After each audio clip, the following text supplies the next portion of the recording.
نبوت کے 12ویں سال اللہ تعالیٰ نے رسول اللہ صلی اللہ علیہ وسلم کو معراج کرائی۔ سبحان الذي أسرى بعبده ليلا من المسجد الحرام إلى المسجد الأقصى الذي باركنا حوله لنريه من آياتنا إنه هو السميع البصير۔ پاک ہے وہ ذات جس نے اپنے بندے کو راتوں رات مسجد حرام سے مسجد اقصی تک کی سیر کرائی، جس کے گرد ہم نے برکت دے رکھی ہے تاکہ اسے ہم اپنی نشانیاں دکھائیں۔ بے شک وہ خوب سننے والا، خوب دیکھنے والا ہے۔ اس راہ سے مراد ہے راتوں رات نبی کریم صلی اللہ علیہ وسلم کا مکے سے بیت المقدس تشریف لے جانا، اور معراج سے مراد ہے عالم بالا میں تشریف لے جانا۔ یہ واقعہ جسم اور روح سمیت پیش آیا۔ واقعہ معراج کا خلاصہ یہ ہے کہ آپ اس شب حتیم یا ہجر کعبہ میں آرام فرما رہے تھے۔ اس وقت آپ بیداری اور نیند کی ملی جلی حالت میں تھے۔ ایسے میں جبرائیل علیہ السلام تشریف لائے۔ انہوں نے آپ کے سینہ مبارک کو چاک کیا اور آب زمزم سے دھو کر ایمان اور حکمت سے بھر دیا۔ پھر آپ کے سامنے سواری کے لیے براق لایا گیا، جو گھوڑے سے قدرے چھوٹا سفید رنگ کا جانور تھا۔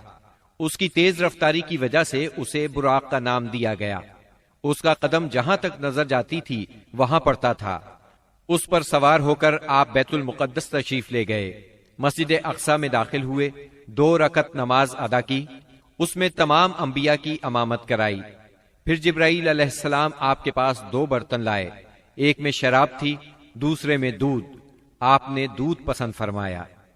اس پر جبریل علیہ السلام نے کہا، آپ نے فطرت پائی، آپ کو ہدایت نصیب ہوئی اور آپ کی امت کو بھی۔ اگر آپ شراب کو پسند فرماتے تو آپ کی امت گمراہ ہو جاتی۔ اس کے بعد آپ کو بیت المقدس سے آسمان دنیا تک لے جایا گیا۔ جبریل علیہ السلام نے دروازہ کھلوایا، آپ کے لیے دروازہ کھولا گیا۔ آپ نے وہاں انسانوں کے باپ سیدنا آدم علیہ السلام کو دیکھا اور انہیں سلام کیا۔ انہوں نے آپ کے سلام کے جواب میں فرمایا مرحبا۔ انہوں نے آپ کی نبوت کا اقرار بھی کیا۔ ان کے دائیں طرف ایک گروہ تھا، جب اس گروہ کی طرف دیکھتے تو مسکراتے۔ یہ سعادت مندوں کی روحیں تھیں۔ ان کے بائیں طرف بھی ایک گروہ تھا، جب انہیں دیکھتے تو روتے۔ یہ بدبختوں کی روحیں تھیں۔ پھر آپ صلی اللہ علیہ وسلم کو دوسرے آسمان پر لے جایا گیا۔ جبرائیل علیہ السلام نے دروازہ کھلوایا، آپ کے لیے دروازہ کھولا گیا۔ آپ نے اس میں 2 خالازاد بھائیوں یعنی سیدنا عیسیٰ ابن مریم علیہ السلام اور سیدنا یحییٰ علیہ السلام کو دیکھا اور انہیں سلام کیا۔ انہوں نے جواب دیا مرحبا اور آپ کی نبوت کا اقرار کیا۔ پھر تیسرے آسمان پر لے جایا گیا۔ وہاں آپ نے سیدنا یوسف علیہ السلام کو دیکھا۔ انہیں آدھا حسن دیا گیا تھا۔ آپ نے انہیں بھی سلام کیا۔ انہوں نے جواب میں کہا مرحبا۔ پھر آپ کی نبوت کا اقرار کیا۔ پھر آپ کو چوتھے آسمان پر لے جایا گیا۔ وہاں سیدنا ادریس علیہ السلام کو دیکھا اور آپ نے سلام کیا۔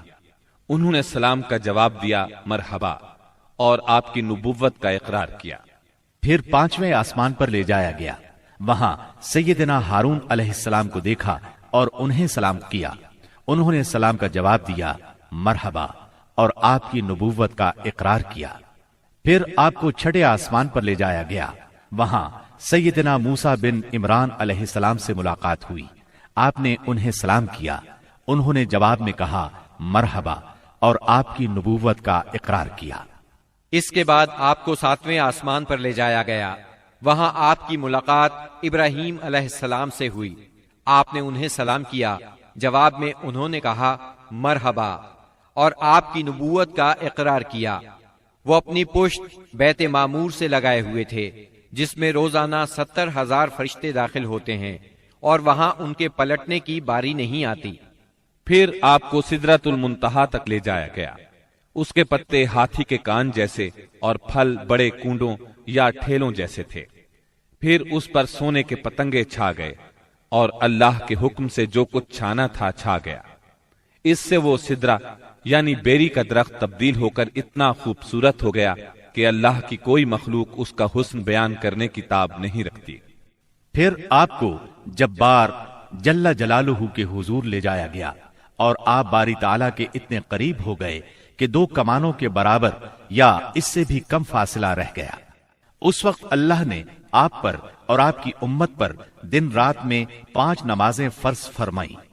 اس میں شک نہیں کہ نماز اعلان نبوت کے ساتھ ہی فرض ہو گئی تھی، مگر اس وقت صرف فجر اور عصر کی 2 نمازیں فرض ہوئی تھیں۔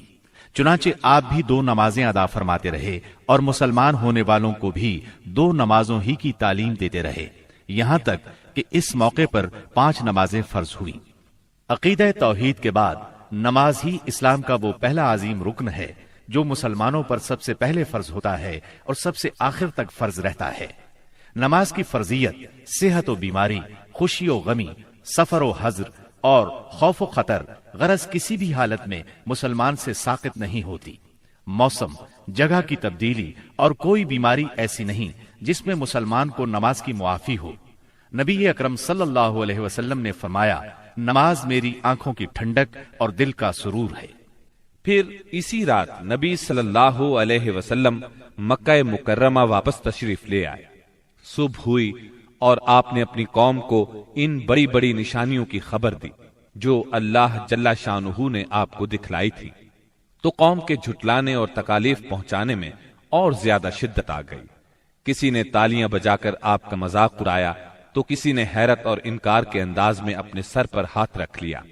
کچھ لوگ ابو بکر صدیق رضی اللہ عنہ کے پاس گئے اور طنزیہ انداز میں بولے، کچھ سنا تمہارے دوست محمد کیا کہہ رہے ہیں؟ سیدنا ابو بکر صدیق رضی اللہ عنہ نے پوچھا، انہوں نے کیا کہا ہے؟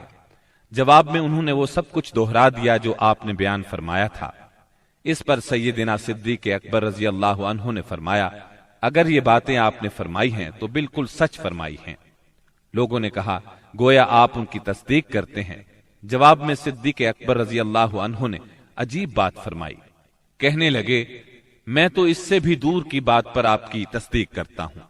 آسمان سے صبح شام جو خبریں آتی ہیں میں ان میں بھی آپ کو سچا جانتا ہوں۔ ان کے اسی جواب پر ان کا لقب صدیق مشہور ہوا۔ ادھر کفار نے آپ کا امتحان لینے کا پروگرام بنایا۔ پوچھا، آپ بیت المقدس کے بارے میں تفصیل سے بتائیں۔ آپ نے اس سے قبل بیت المقدس کبھی نہیں دیکھا تھا، نہ معراج کے وقت آپ نے اس کی تفصیل ذہن میں بٹھائی تھی، لیکن اللہ نے آپ کے لیے اس کو روشن کر دیا اور آپ اس کی نشانیاں بتاتے چلے گئے۔ آپ نے ایک ایک دروازے اور ایک ایک جگہ کی تفصیل بیان فرما دی، اور وہ آپ کی کوئی بات جھٹلا نہ سکے، اس لیے کہ انہوں نے تو بارہا بیت المقدس دیکھا تھا۔ وہ صرف اتنا کہہ سکے، جہاں تک نشانیوں کا تعلق ہے وہ آپ نے درست بتائی ہے۔ پھر انہوں نے ایک قافلے کے بارے میں سوال کیا۔ وہ قافلہ ملک شام سے مکہ معظمہ کی طرف آ رہا تھا۔